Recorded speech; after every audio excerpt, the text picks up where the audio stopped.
go. Copy. Hello, good morning. How's it going? We're going live in just a few minutes with Mr. Matt Bell. We're going to give everybody a few minutes to get in here. And I'm going to share this link out a couple places, such as DGA All Day. If you're not already in the DGA All Day group on Facebook, what are you doing? You know? It is the place to be for not only all things DGA, but it's just a fun place to be. The DGA All Day group on Facebook is a good place to share memes. It's a good place to request values, you know, of individual discs. Say you want to, hey, I have this squall with, you know, this tournament stamp. Is this any different value or better value than a normal stock squall? I see posts like that all the time. Hey, Zach, what's up? Nick. Nick says he'll never miss another Matt Bell live again, guaranteed. Well, listen, Matt Bell continues to do amazing things. We're going to be having one of these every 11 hours, for crying out loud. The guy's starting the year off strong and giving us all kind. He's, you know, we'd have him on all the time anyway because he's fun to talk to. But if he keeps just cranking out impressive wins, then we're just gonna. Maybe we should just set up a 24/7 stream. Just kind of Truman Show this thing. KG in the chat. What did I win? Another 2 weeks of employment. I like to try and abuse the authority that I have when I get to type as DGA. Sep, what's up? Oh, hey, thank you. I'm going to, hey, would you mind throwing this link in Slack? Sep, I forgot about that. Caesar, just here so I don't get fined. Caesar, let's wrench that guy. I think that should be a rule. If you're a DGA employee. Congrats, KG. Oh, man. The chat is fire today. We're starting the week off strong. It's 11 a.m. my time. It's going to be noon Matt's time when we're talking to him. And it's 9 a.m. Pacific. There's a little thing called time zones. I don't know if you guys know how those work. I sure don't. But we're going to bring him in here in a second. As soon as we get to 573 concurrent viewers, we'll bring in Matt Bell. So come on. Share this thing out. Thanks, Sep. Good morning. Hey, Stan. That's right. Oh, look at that. Matt Bell in the chat. Let's wrench that guy. Hey, everybody, especially you, Stan Pratt. Wow. Okay. All right. Teacher's pet. I think we see where the lines are drawn here, Stan. Got a little bit of an advantage. Hey, just in honor of this stream, before we bring in Matt, because I don't know if we'll be able to see it too well, but I just wanted to point out my Matt Bell Pro Series study. And you know what? I'll wait for Matt, but I kind of want to make a really not influential declaration. 573 concurrent views. Oh, are we already there? Oh, okay. Well, then we might as well bring him in. Perfect. Here we go. Let's get some claps, slow claps. Let's get some drum rolls in the chat for Mr. Matt Bell. Oh, what's up? Matt Bell. Oh, you can still see it. Okay, I got my Pro Series study here in your honor, sir. Nice. I like it. It's the best thing that it's doing for me because I can't get it into any baskets. No fault to the putter, of course. But I wanted to say I'm going to make the switch from Steady BLs to the Matt Bell Pro Series Steady in 2021. Really?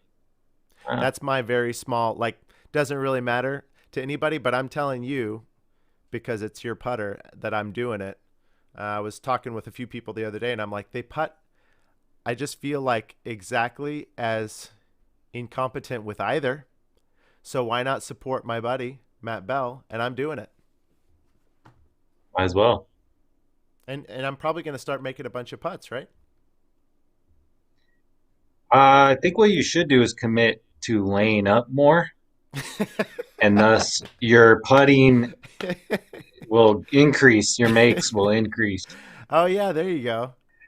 Just don't even attempt the putt. You can't miss if you don't even attempt. I love that. That sounds like a famous basketball coach quote or something. You know, you make all the shots that Yeah. you lay up to 3 feet. Just Perfect. pass it to LeBron. Yeah. It is too bad that you couldn't be on my team, and doubles doesn't work that way where I could just throw it to you and you could catch it and put it in the basket. That's a whole new game. Right. We got a Ultimate bunch of disc. people in the chat saying hi, howdy from California. G Ann, whoa, that display though. Oh, she's supposed to be working. G Ann, get back to work. Maybe What are she's you on her doing? lunch break. I think a lot of people are supposed to be working, but you're a big deal. Oh, We're here for you. hey, Lucky says hi to everybody. He's taking a nap right now, but Oh my gosh, he that's had so a big funny. day yesterday. You think he's rolling his eyes at all these live streams? He's like, Matt, will you stop winning stuff so I could get some sleep? He just wants to nap. Well, we're He's going going to to be a talk. big mope when he gets up, when he grows up. I can relate. We're going to talk Hmm. VPI2. Uh, Congrats on taking down the virtual putting invitational number 2. Made it all the Thank way. goodness. Sweet 16, Elite 8, Final 4, and then the championship match. So, spoiler alert if any of you haven't watched it on Disc Golf Network yet, Matt won. And we're going to go through each. I've got the scores from each one of those rounds. So, I wanted to just kind of go back through and have you share kind of your road to the championship. And we will all throw some questions at you from the chat along the way. You want to do it? Sounds good. Let's Let's do do it. it. Okay, here we go. Check out some action. So This we're is gonna. like very exclusive outside of the Disc Golf Network. Probably the only place you'll see this. That's true, actually. In fact, Mo's probably gonna text me in like 15 minutes and be like, "Dude, why are you showing all of our stuff?" No, I'm kidding. I have permission to do this. I Let's don't know start. how you find these connections to get this content. Well, with enough money, you can get graphic files from just about anybody. So let's start with the Sweet 16. Hmm. You had your freezing cold battle against Casey White. Talk us through what happened there and what the conditions were. Well, thankfully, Casey is a little further north, so they had some snow on the ground already. Uh, you know, I think that was a huge advantage for me, disadvantage for him, especially considering like everywhere behind the basket was icy. So every time he missed, he had to watch his putter slide like 50 feet away. Oh, interesting. That can't be good for your confidence. He started off pretty good with 4 out of 5, but then only 2 out of 5 from 30 feet. And you always elect to go first. Were you the higher seed in every single match all 4 times? I was, yeah. And you always elected to go first. And can you talk people through why you made that decision? What your strategy was? Um, yes. I figured if you go second, like my opponents had to, you have to do the first four stations right off the bat. And if you're not, if you're feeling some of those nerves and stuff, it's kind of hard to like reset and you almost don't have time because that happens so quick. You got to do those first four stations, while you still probably have some of those nerves and whatnot. Whereas if you go first, you're only putting from 25 and 30 feet, and then you can collect yourself and make adjustments if you have to going into those last four stations. So I felt like it was a big advantage for me being able to get a read on the first two stations and take a break and like collect myself and then head into those last four stations. You know, So just in case people aren't familiar, that they break each of these 6 stations up into groups of 2, and they alternate who goes first. But how that works out is, so say Matt elects to go first since he's the lower seed. He does stations 25 and 30 and then takes a break while Casey does 25 and 30. And since they're alternating, then Casey immediately starts the next round with 35 and 40. So how that works out practically, like Matt just said, is he does 2, but then Casey does 4, and then Matt finishes up with doing 4 all in a row at the end, right? After you've got a chance Mm-hmm. to warm up. Well, it You can seems like see it. Casey. I mean, if you're not ready when it's time to go, you don't have a choice. You still got to do those first 4 stations. So I Yep. think that was like kind of a factor for him. Casey's obviously a great putter, but yeah, maybe a little bit of that strategy. Maybe the icy cold. He, was shaky on station 2, only getting 2 out of 5, and then sadly a goose egg on 3 and only 1 putt on station 4. So at that point, you're thinking, just according to the numbers, you're thinking, well, this is pretty much now just kind of walk this one in. Don't. It's mine to lose at that point, maybe. Yeah, much. Well, you took that one down. Plus, I had Simon talking trash for me. That helped. That was funny. And that gets you through to the Elite Eight. So let's move on to that one versus, again, one of the better putters in the game right now, Cam Messerschmidt.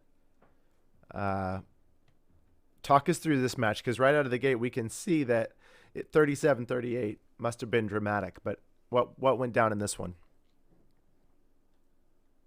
Hmm. Let's see.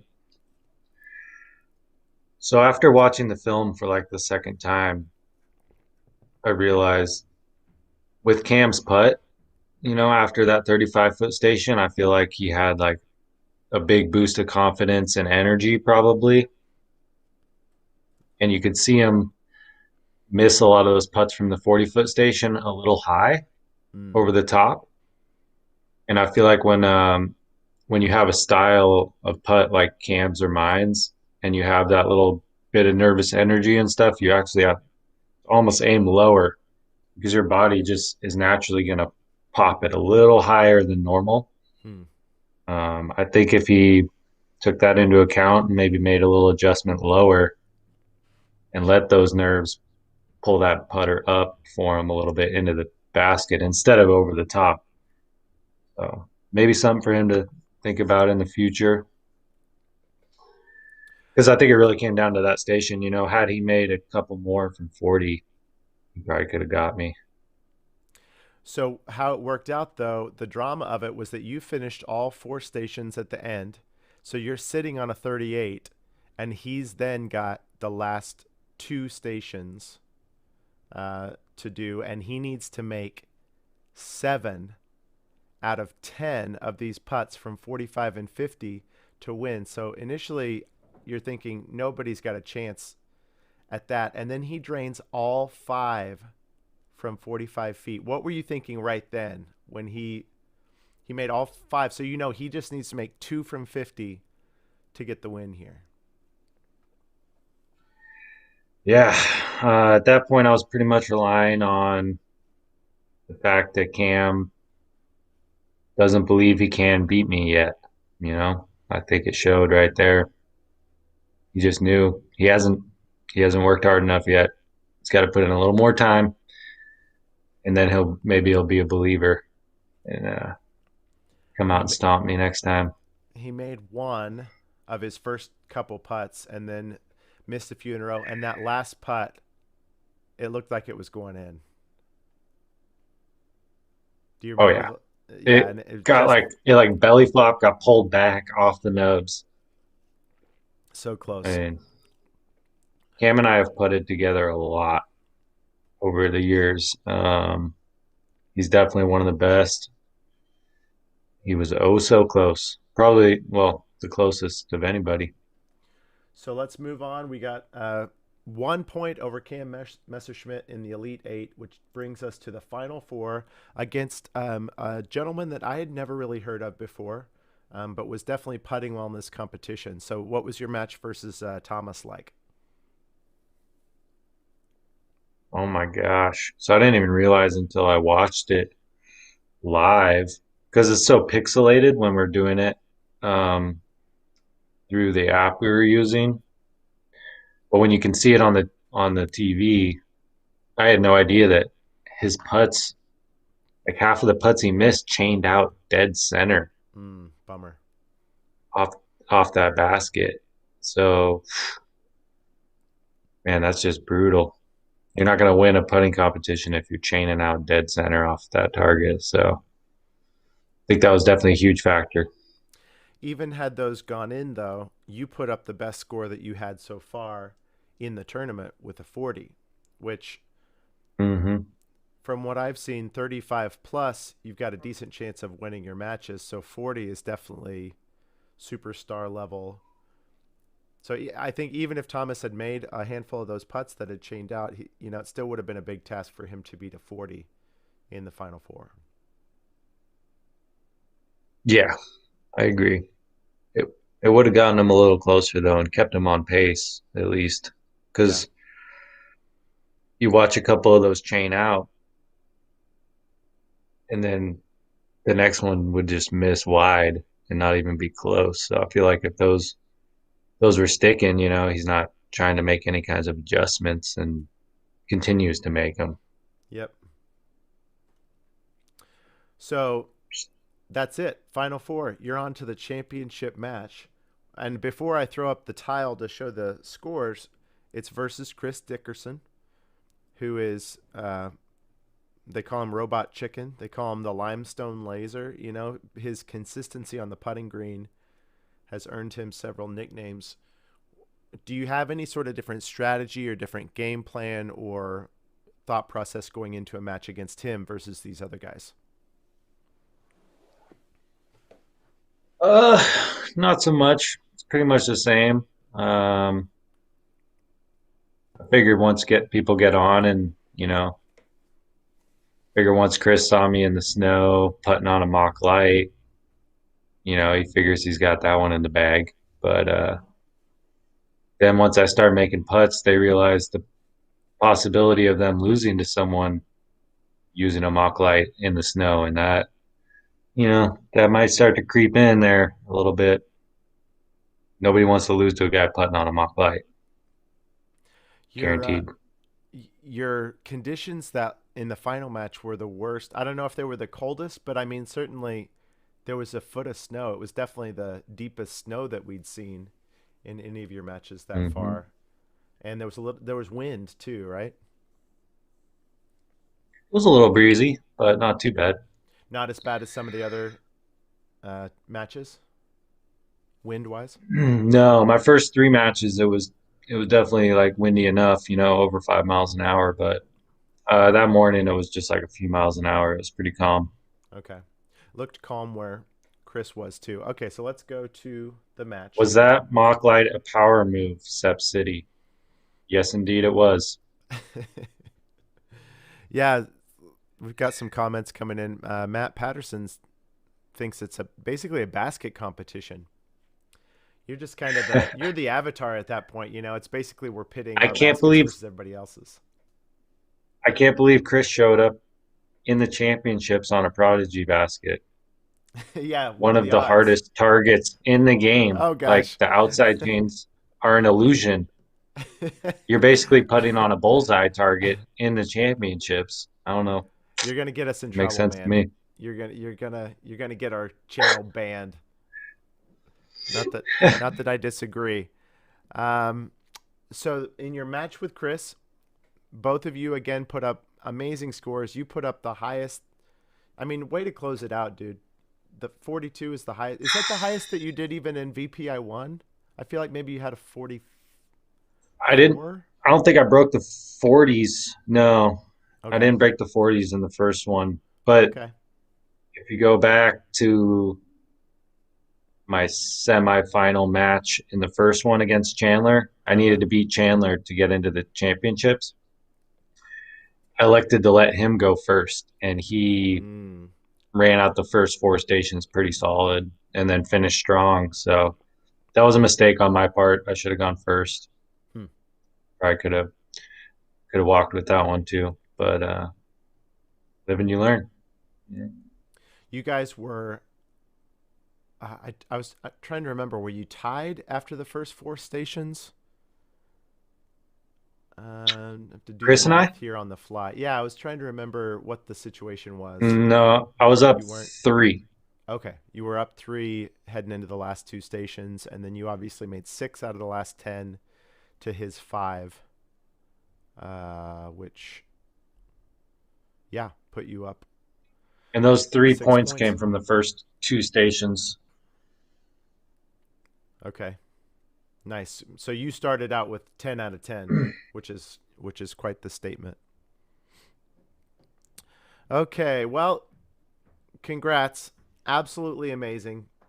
Stunning performance. We all, business stopped at DGA on Friday afternoon. They all gathered around their computers and we did a Skype call with me and we all watched your championship match together. That was so fun to see you take that down. So, from all of us, wanted to say congrats and good job. Thank you. Appreciate it. I like I like my numbers, from the first one and the second one. It speaks of consistency when you look at the numbers. Yeah.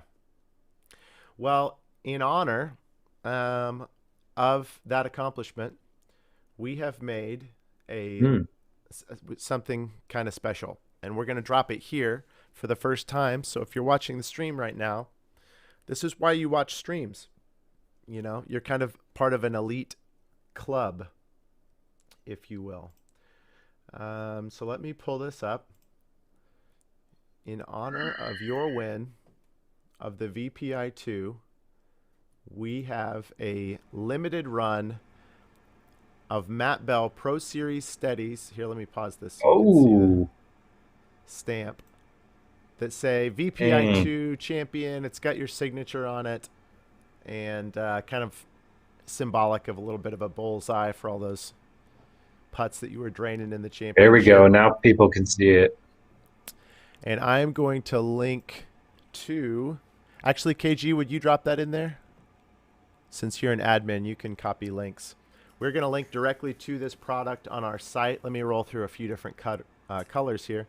So you can see they have the Matt Bell Pro Series Steady stamp on the back with the VPI2 commemorative stamp on the front. That's awesome. So this is a tribute to you, to say congrats on this win. The win is now immortalized. We got some fire emojis in the chat. These are limited. Oh, There's we got someone stretching. he's excited about them Did too. you wake up? Say hi to everybody, Lucky. Say hi. Hey, bro. Oh, look at that yawn. What are you doing? What are you doing?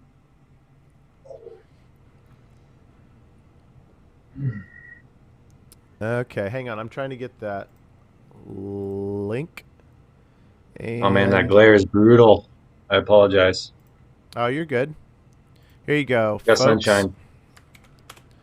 That's going to take you straight Lucky. to this limited edition Matt Bell Pro Series Steady with the VPI2 champ stamp on them. The link is up. When are they available, Billy? Good question. Right now. This stream is the official launch. Now. Yeah, now. Steady Bell. Now, eventually, someday, maybe if Matt decides he doesn't like these anymore, which I don't really see that happening. But if you go to the BL, then we can just like throw in a couple letters, a Steady Bell. Uh-huh. Mm-hmm. That is clever. Okay, but that's not all. This is like just turned into a Billy Mays commercial. We've got one more along with this sale. We are doing, if you want to buy 2 of the Matt Bell Pro Series Steadies with the VPI2 stamp, then you will actually be eligible for a discount on the Mock Light training basket. Again, in honor of Matt Bell taking down every single one of these matches on the Mock Light, speaks to how well it catches, even from 50 feet away, which putts are moving, I'm you know, headed. pretty good at that point. Where are you going? I'm gonna go to the office for Okay. that glare. Oh, no, you're good. So you will get a $25 discount on the Mach Lite with the purchase of 2 Pro Series studies with the VPI2 stamp. And thank you. KG just threw that link in the chat as well. So there you go. So we've got a limited number of these Pro Series studies with the VPI2 stamp. So get on that now. We haven't posted this to social yet or sent out an email. So this is, you guys are the first 30 people to hear about this and the people that watch the stream later on. And then we're going to be posting about these and, you know, get them while they last. Oh, hey, And every purchase comes with a bonsai plant as it well. does not. It will, nope, No? Oh. nope. But Lucky will autograph every Wrong single one of them. promotion. Yeah, that's Yeah, next week's. pop rent. Okay, well, let's take a couple questions from the chat. We'll just leave this running here. Let me flip this back to these. What color basket you think people are going to go for? Now, you had the blue one, so I don't know if the blue one's the luckiest. I've got... I like that orange one. That orange one's nice. The orange one is my favorite, actually, but I think I've got a green. I think I've got the new green. But the orange one is actually my favorite because it definitely pops. If you're wanting to like coordinate your outfit with your basket for like some Instagram shoots or something, you might want to lean on something more neutral like the blue. I don't know. You do you. Okay. Is the bonsai overstable? Asks Christian. That's for you. Not the plant. Sorry, come again? Like the disc. Is the bonsai, the fairway driver, you know, DGA, is that an overstable disc? It's moderately overstable. Most I've found when they're brand new are fairly overstable. I compare it to like the Firebird of old or the new Firebirds they're coming out with that aren't quite as crazy overstable. They still fly pretty straight, especially in the headwinds for me. But I use it as my reliably overstable fairway driver, at least for backhand. It doesn't quite hold up to the torque for my sidearm, so I use the Tsunami for that shot. But I throw the bonsai shot on every island shot I've been to the last 2 seasons, whether it's 250 feet, 370 feet. I'll throw the bonsai. I just over this last few weeks played several rounds with the bonsai, and I'm like, where has this been? Like, why haven't I had a bonsai in my bag this whole time? This is such a fun disc. So good. It's so good. Yeah, so anyway, check that out. This has nothing to do with the sale that we're running right now, but while you go buy your VPI studies, you should buy these too. Yeah, if you haven't thrown the bonsai, you're missing out. Ben Baxley asks, what distance range do you switch from a putting type throw to a more traditional approach type throw?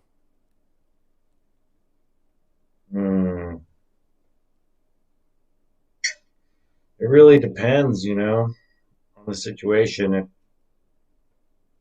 it's like a wide open field, probably around 100 feet,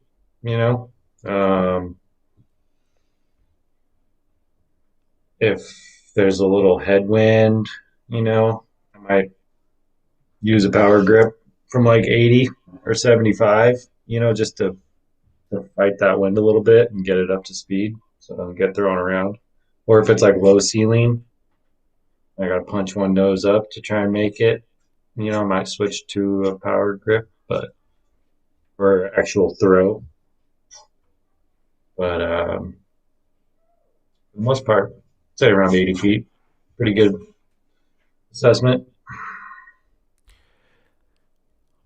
I I loved in one of the interviews, I can't remember which one. I want you to talk about how you start thinking about your putts off the tee box. That was kind of a revolutionary thought for me, and I don't think I'm overstating it, but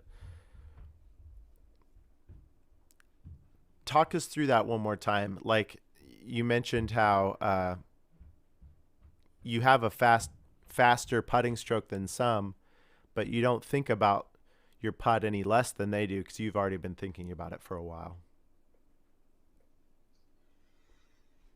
Yeah, it was kind of something I learned way back when I was still mostly a spin putter because I felt if you're not 100% committed to making that putt, being a spin putter, the likelihood of it going in is very minimal.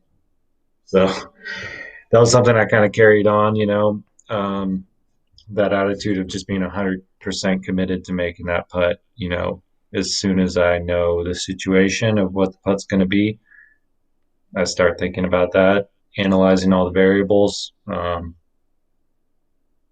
So I've already had that mental picture in my mind for a few minutes before I even get to put my mini down or anything like that. So I have a pretty quick routine once I get to my disc. So pretty much ready to go. But as far as all the variables and all that stuff, I'm taking that into account as soon as I throw my disc, basically. Love that. Why wait until you're standing on your putt to start thinking through all the scenario when you could be thinking about it walking down the fairway? Yeah, Uh, that time I feel like is for focusing, which is something a lot of new players do is, try to focus the whole time, and that's just going to wear you out mentally and physically as a result of that. So it's not like I'm focusing on making the putt the whole time. I'm focusing on the variables and what that putt's going to feel like. So hmm. when I get to my putt, I don't have to think about that stuff. I can focus on focusing. Whoa. So, does that make sense? you No, know? of course it doesn't to me because I'm like a 860, whatever. But no, I love it. Trevor Harbolt says tsunami shout out, and then he wants to know from you, what's your answer to the question? Is Matt Bell the best putter in disc golf? That's a question for me. That's for you. Hmm. What say you? Well, we can only look at the numbers, I feel like, for that. Um, I believe off the top of my head, back in 2018, I was very close to, if not leading, in Circle 2 stats, as well as being only 0.1% behind Barsby for the throw-in stats. So you had everybody down here, and then Barsby and I were like up here, far exceeding everybody else. And that was when we were still touring together and still practicing a lot together. We were having throw-ins just about every round between the two of us. At least one of us would have a throw-in every round for. It seemed like it went on for about 5 months, Hmm. and so that included making putts just outside of Circle 2, that 75 to 80 foot range. We're each making at least one, so we kind of ran away with that one that year. And then 2019, Kevin Jones made two more putts than I did from Circle 2. So he led the stats in 2019, but I was right behind him as well. And then 2020, there wasn't anybody right behind me. There was a couple people that were close, but I think from Circle 2, as far as the stats concerned, I probably averaged at the top. Um, from the modern, like just the last year and a half, I think you could go back to the Minnesota Majestic, which is on film, that final round. could quite possibly be. I've heard people say it's the best putting performance, on film, on record. So you could start there. Worlds was the very next event where I was injured going into that event, was not ready to perform well, didn't perform well.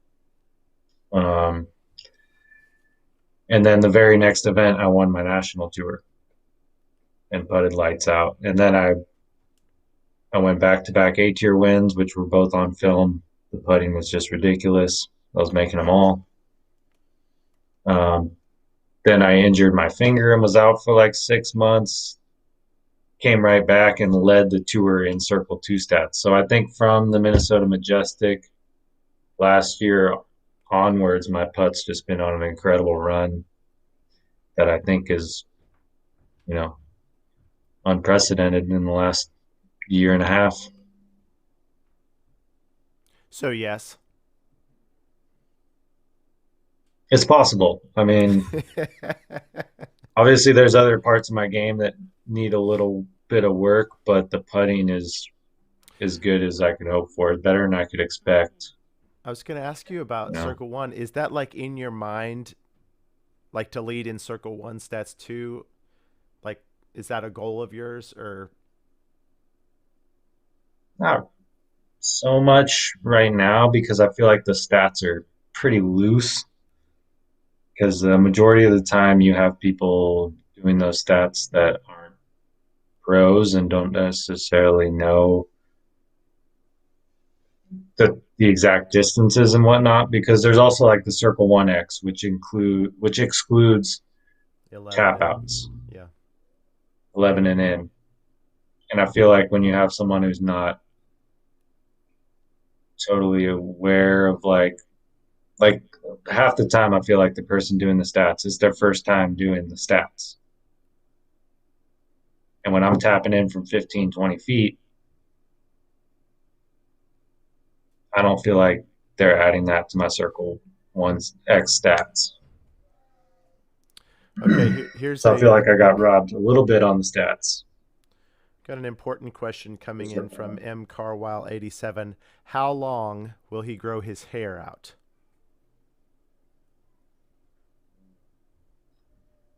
Oh, at least until I go snowboarding. Do you have any That's goals kind to of the compete deal. with Trevor Harbolt in terms of hair length?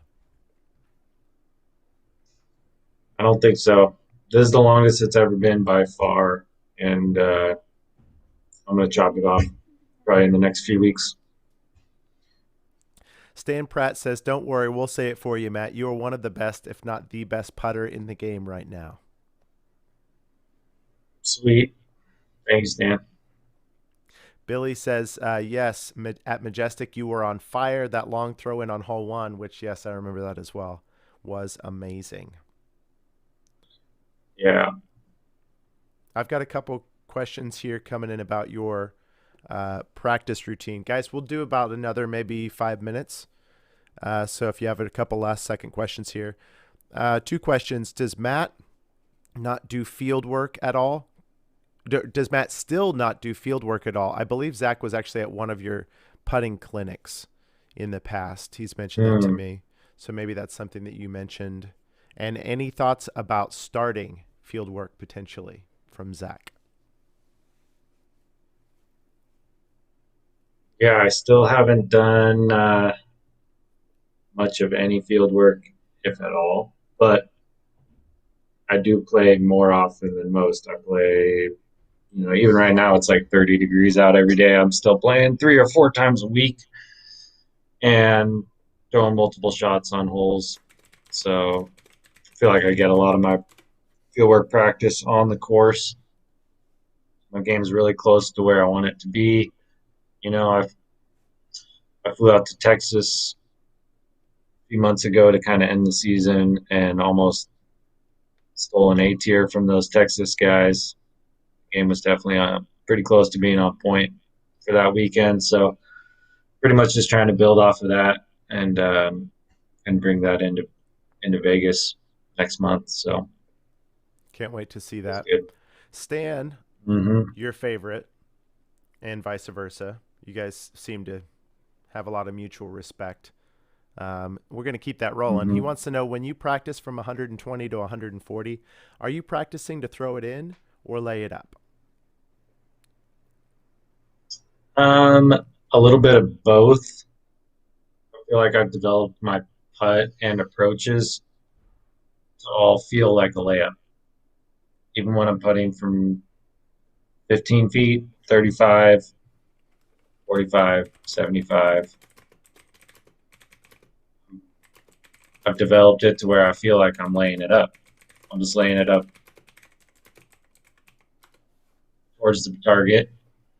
It's not so much result orientated, it's more feel, making sure I'm sending that putter towards the target the way I want. And if I do that correctly, I know it's going in. So pretty much all my approaches, I'm trying to lay it up, but make sure I get it. We're moving towards the chains.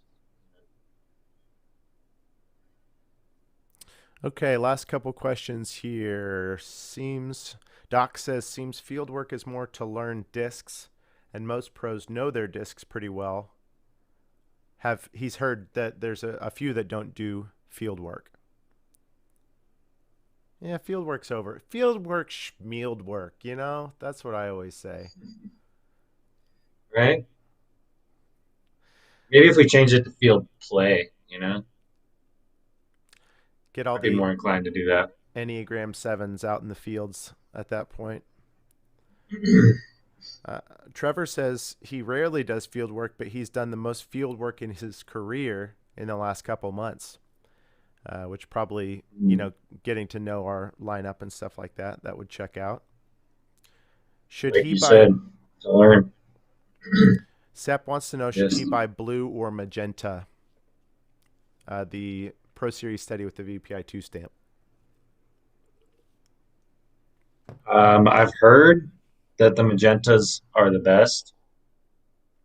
That's what my lady putts with, and she putts better than most of the boys. So if I was you, I'd go with magenta. There you go. It's statistics. It's just numbers. It's got the best chance of going in at this point. Hmm. All right, guys. Thanks for the questions. Matt, do you have anything you want to leave us with? We've already teased your YouTube channel. We don't have that completely set up yet, but we're gonna be doing that soon, and I'm super excited to see those videos. Uh, Final thoughts, Yeah. VPI2 champ. Yeah, I've recorded a couple of videos detailing my process of, working on my putt and how I keep it calibrated. Uh, I've yet to approve of the few ones I've done. I feel like they're really close, but I'm just trying to get it right. You know, I know I'm not going to feel like 100% great about what I do as far as like, recording a clinic and putting it on YouTube, but I'm gonna get the next one done and I'm just gonna throw it up and not think too much about it. That's what And I then we'll always just do. go from there. So I, in fact, yeah, hate most of all the videos that I've ever made. I'm like, wow, this is garbage. But, just post it anyway. you don't think so. So hopefully I'll get that out in the next week or two and we'll get that YouTube series rolling. How to calibrate your putt with Matt Bell. Awesome. Okay. Well, thank you for your time. Yeah, Congrats again on the win. Looking forward to seeing you throw in some Circle 2 putts with these new VPI2 steadies, Pro Series steadies this year. absolutely. Going And back to Vegas, I just bought my flight, so I'm excited about that. I did want to mention, it's worth mentioning that you got the tour pass or whatever it's called, where you've actually signed up for every tour event this season. Is that right? Well, Maybe not, you're huh? allowed to pick and choose this year, which is something Oh, new. Normally in the past, if you just bought the pass, you had to buy everything. But I was able to go through and choose which events I wanted to play. So I didn't quite sign up for all of them, but I'm playing all the Pro Tour events stateside. I don't expect that we'll be able to go to Norway in about 6 months. Who knows? Um, if that opens back up, I might try and get out there, but I'm just gonna play the first 3 or 4 silver events because they only take your best 3 or 4 finishes from the silver events. So I'm gonna play those first 3 or 4 initially and see where I'm sitting after that. See how those go. If I have to play a couple more silvers, I will. But Listen, for now, I'll make you a deal. If you win every single event before Norway, DGA will fly both of us out there, first class, and I'll film you around in Norway. So make it perfect. happen. Oh yeah, sounds good to me. Everybody wishing you luck in the chat on this season. And I will do the same. Good luck in Vegas. Be fun watching you compete there. And congrats again on the win. Yes, Stan, we will do a meetup in Vegas with DJA. Best casino in Vegas is the Bellagio. They got the biggest poker room, the best buffet.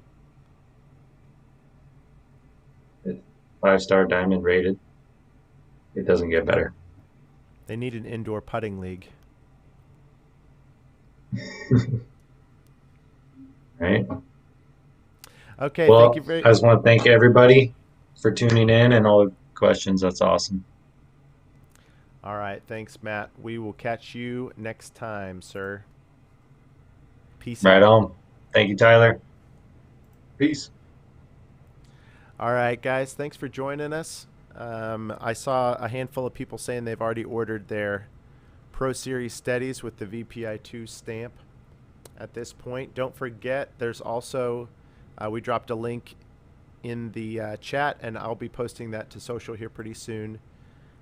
You'll also have the opportunity to get a discount on a Mock Light training basket with the purchase of 2 of those Pro Series Steadies with the VPI2 stamp for a limited time. There's a limited number of those set aside, as well as the putters in general. So go get that done if you haven't yet.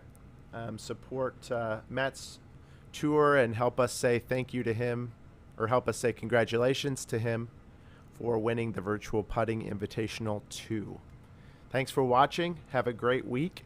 I will try to check back in on Friday. If not before that, we'll see if, like I said, if Matt wins another big thing this week, we'll probably go live again. So see if we can keep that going. Thank you very much. See you next time. Bye-bye.